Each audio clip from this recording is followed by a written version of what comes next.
Note there about the deaths in Italy now, mirroring the rise in new cases there earlier this month.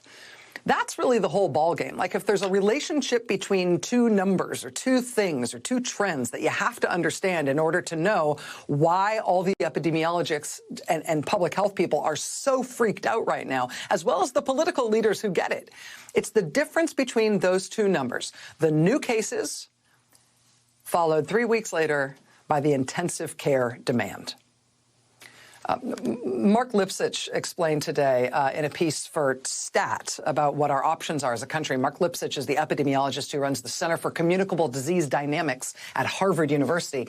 He said today, very simply, in a way that I think is actually memorable and therefore really useful for all of us, he said, quote, "Intensive care demand lags new infections by about 3 weeks. Because it takes that long for a newly infected person to get critically ill." And again, not everybody who gets infected will become critically ill, but the people who need critical care will start showing up at ICUs about 3 weeks after they became infected. So if this is the past month in Italy showing the rise of infections in Italy, we'll add in a 3-week lag time, and that's where you see the rise in hospitalizations. A slice of those same new infections from 3 weeks ago are the people who are now critically ill and needing to be treated in hospital. And that is why their hospitals are collapsing. The steep rise in infections foretells, by about 3 weeks, the collapse in their hospitals that is happening today.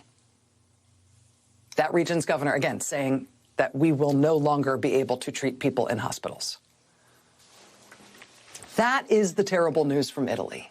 That's why you keep hearing people talk about Italy like it is the boogeyman in this story. That's why New York officials in particular are sounding the alarm about the mirror between New York cases and Italy, about how the steep rise in cases in New York now foretells a crush in hospitals here coming very, very soon, just as we have seen it play out in real time in northern Italy. There is some good news, though, from Italy as well today. And it is smaller scale good news, but I will take good news where I can get it. The town in northern Italy that recorded the first death from coronavirus is a town conveniently called Vo. That I can remember. V-O is the name of the town.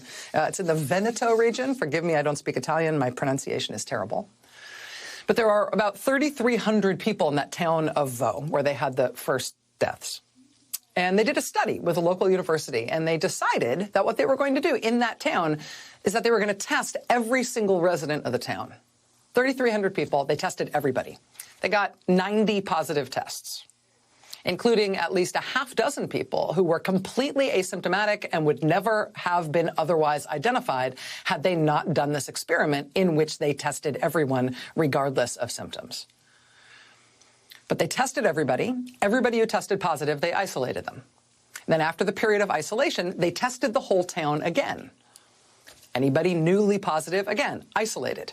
Well, after having done that, after having done universal testing and universal isolation of all positive cases, they have now gone days with no new cases in that town. And you don't want to extrapolate globally from one experiment in one town.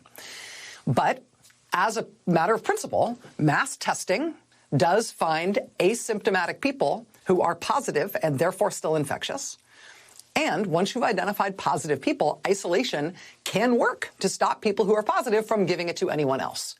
And if those are the principles with which you can extrapolate from that experiment, well, that at least gives you a way to plan for moving ahead. If only we could get a test for the fricking virus in this country, maybe we could even start to think about the implications of that for our big country and the thousands of cases we've got here now, as our numbers really skyrocket. New York City had 814 cases as of yesterday. As of today, the number is 1,871. That is way more than doubling in a day in New York City. New York State now has enough cases that if New York State were a country, there would only be 10 other countries on Earth with more known cases.